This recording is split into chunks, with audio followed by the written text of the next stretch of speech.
facility that would provide the area with an eventual 150 new jobs. Mayor Tim Julian has said that Bio1 Solutions plans on opening a new plant in the city. The company is responsible for providing materials for biological threats and decontamination issues. Julian says initially the company would offer 50 high-paying jobs, while 100 more would be added after some time. And New Hartford police have arrested a woman for allegedly using a credit card she found in the waiting room of St. Luke's Hospital.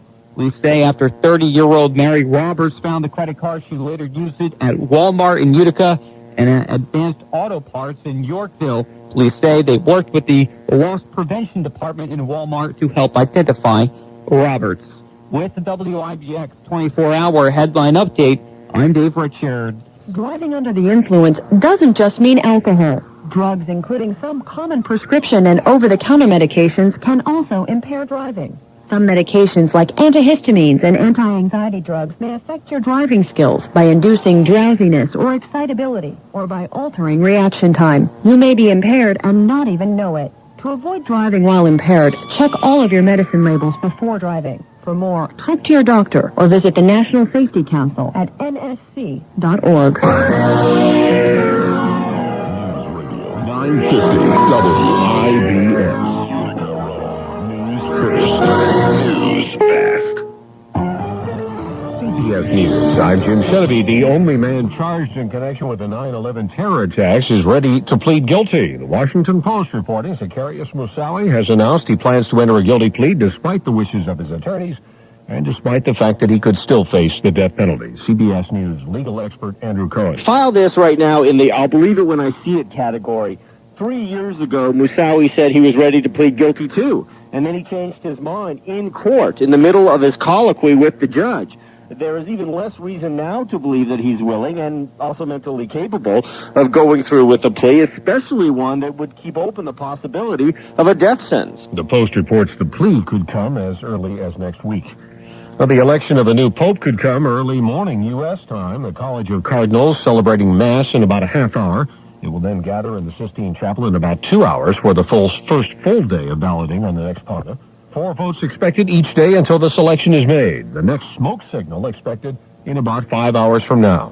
Correspondent Terry Okita says no decision was made in the first vote Monday evening. The 115 cardinals of the Catholic Church began their historic conclave to elect a new pope.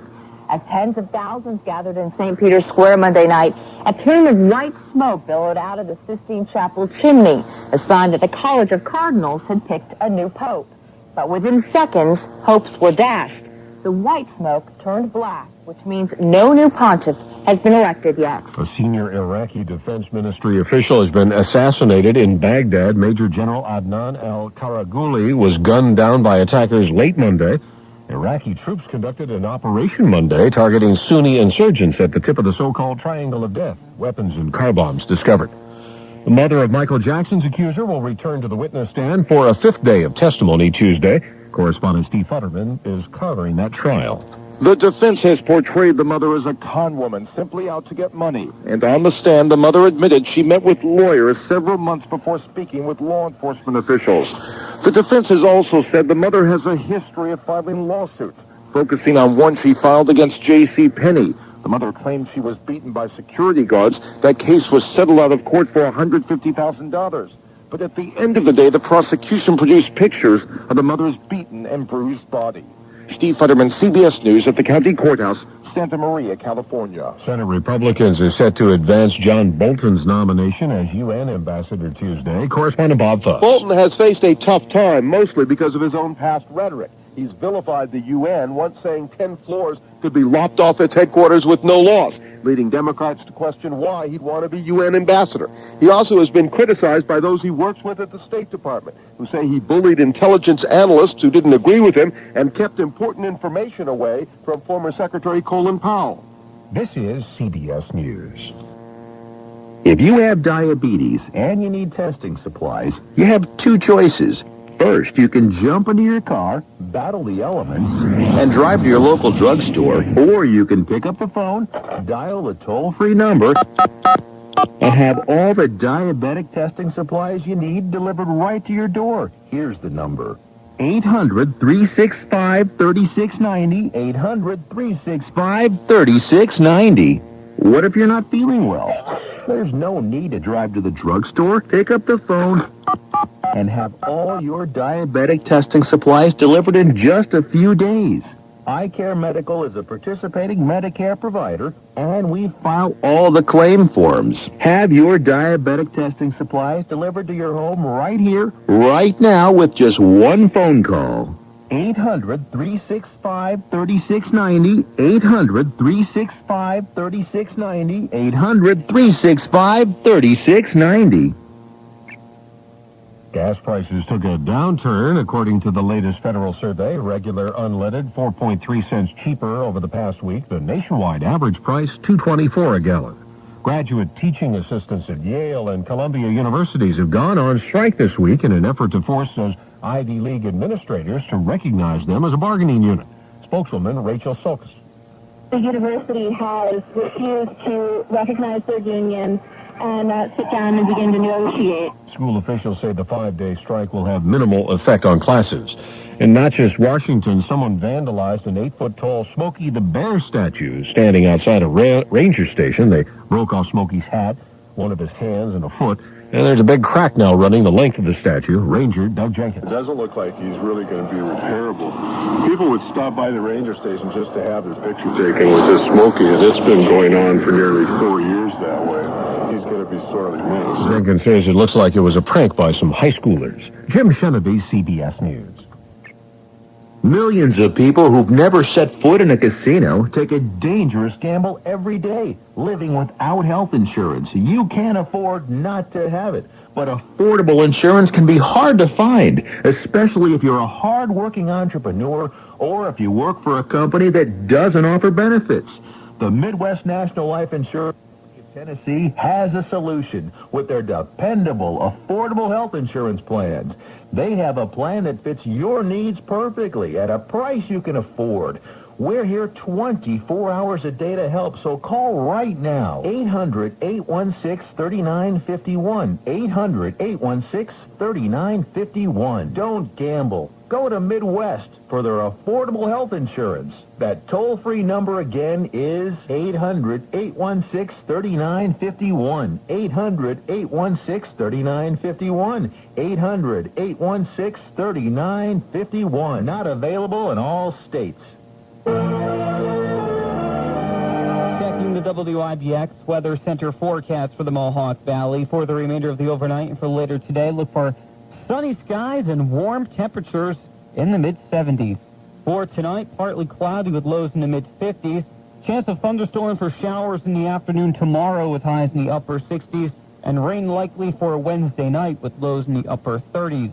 The latest 24-hour Weather Center forecast every hour. News Radio 950 WIBX.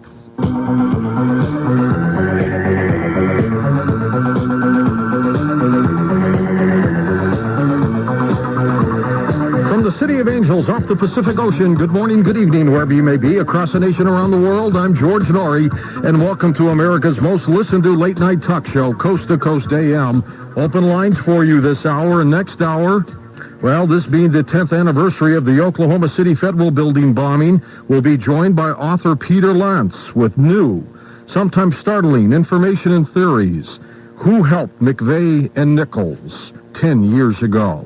In the Vatican City, black smoke poured from the Sistine Chapel's chimney in the Vatican Monday evening, signaling that the cardinals meeting in secret inside have not yet chosen the next pope to lead the world's 1.1 billion Roman Catholics. The black smoke meant that the 115 voting cardinal princes of the church would retire for the night, and they have now, and return to the chapel on Tuesday morning for more balloting in their search for a successor to Pope John Paul II. If 2 morning ballots failed to produce a pope, the cardinals could hold 2 more votes Tuesday afternoon.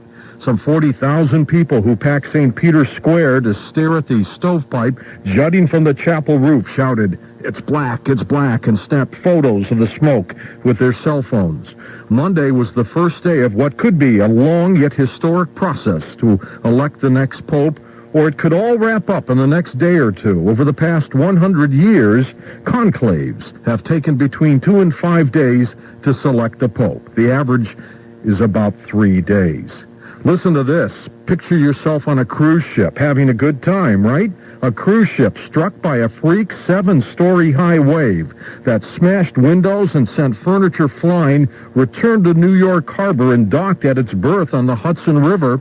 The Norwegian Dawn arrived with more than 2,000 passengers still on board after some 300 others decided to just get off early in Charleston, South Carolina and fly or drive home. It docked at Pier 88 on Manhattan's west side.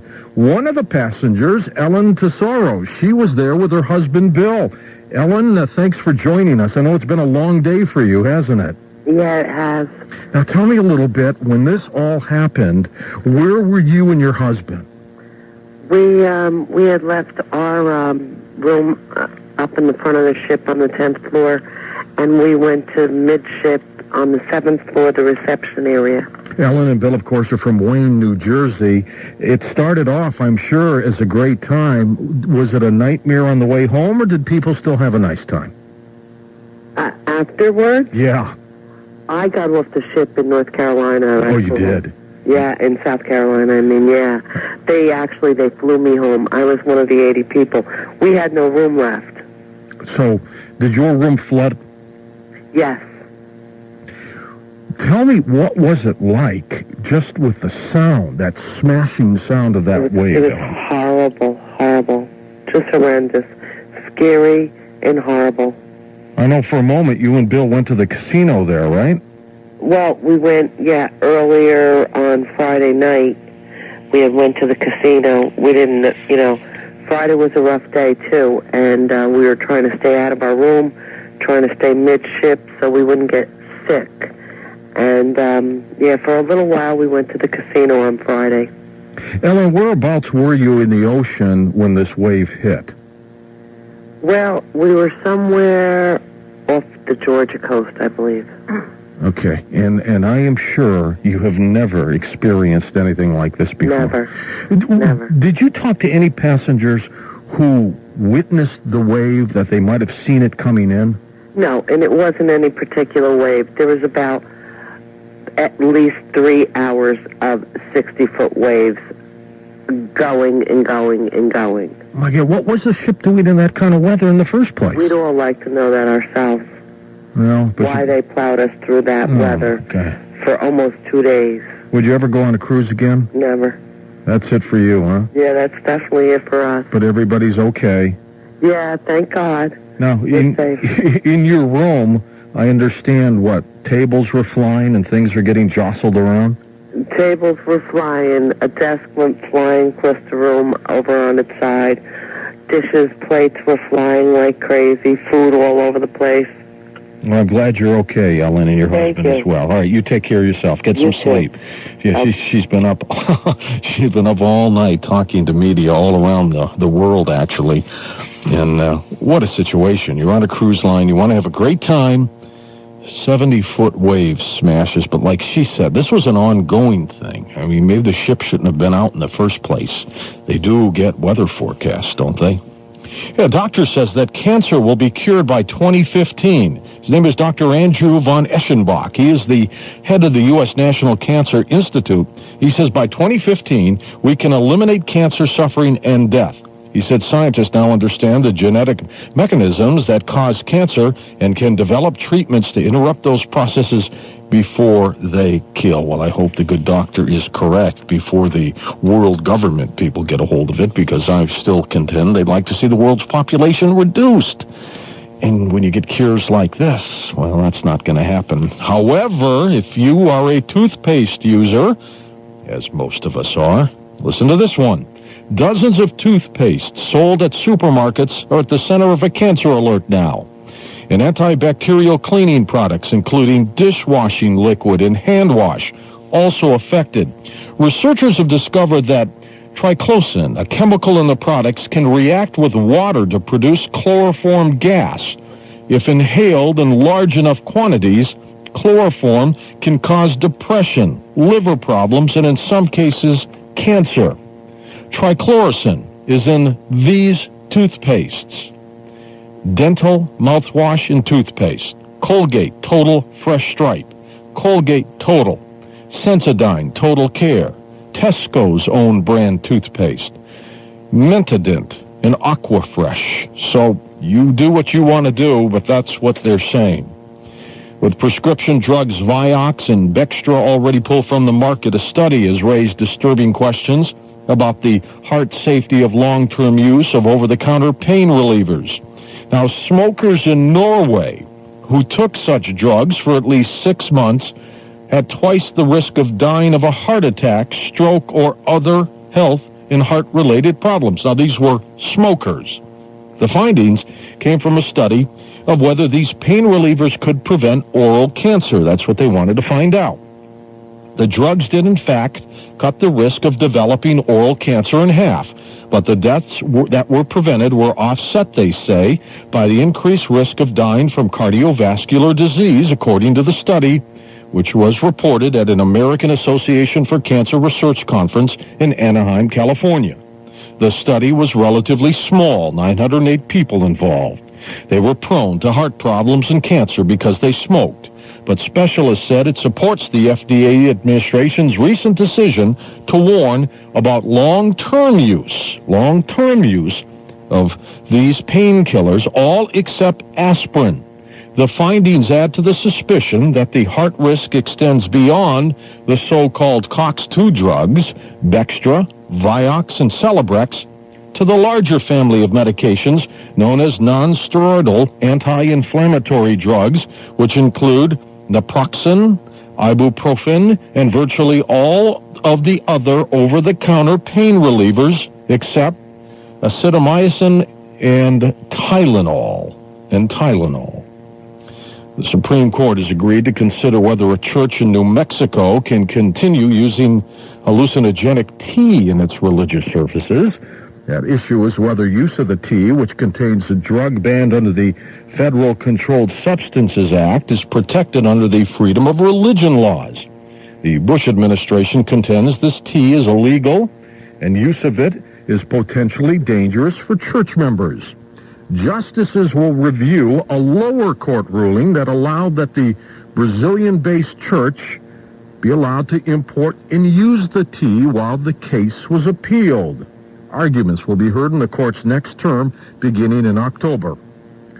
And a sad story, a past Coast to Coast AM guest, James Arthur, was on the program last with me on December 11th of 2003. So he talked about mushrooms and his belief that the symbolism of a mushroom represented Jesus and Santa. He is dead under very strange circumstances. His website said that he died under clouded and suspicious circumstances. The reports I'm hearing says that he was found dead in jail with a sheet around his neck. December 11th, 2003 was when James Arthur was on Coast to Coast AM. Let's fast forward a little bit. Santa Claus. Are you saying he was a mushroom too? Yeah, Santa Claus is a mushroom. No. That's right. He wears red and white, the same colors of the Amanita muscaria. All right. And he is round and fat. Like the mushroom. Like the mushroom. And he is associated with the pine trees.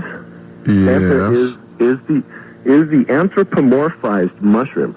Now, this is the term that you have to understand if you're going to realize what's going on here, is that people for many, many thousands of years have taken and anthropomorphized things and given them human characteristics. Well, I believe that. Now, much do they do this when they have plants that they can actually communicate with. Now, they anthropomorphize these plants, and it's evident all over the world. So when I say anthropomorphize, I mean they literally take the plant and give it human characteristics. So you'll see Christmas tree ornaments with mushrooms and Santa popping out the top. So James Arthur, Coast to Coast guest, dead. Lex will have posted, by the way, in the next day or so, the December 11th program for you if you want to listen to it again. And goes on the heels of several other Coast to Coast guests who have died. Of course, Dr. John Mack, expert in alien abductions. He died in London when he was hit by a car while crossing the street. And then, of course, the still unsolved murder of Dr. Eugene Malov, who was working on cold fusion. Seattle police launched an investigation to determine how a patient undergoing emergency heart surgery caught on fire at a local hospital. The male patient, not identified, went up in flames after alcohol poured on his skin was somehow ignited by a surgical instrument. The patient died after surgery, but the hospital says that was due to heart failure, not the fire. Professor Hugo Degarius taught me this. Moore's Law, the guiding principle that has driven the computer chip industry, celebrating its 40th birthday this week. The law was adopted after Intel co-founder Gordon Moore wrote in an article in 1965 that the number of transistors on a chip would double every 24 months, and therefore computers would constantly get faster. New results, by the way, from a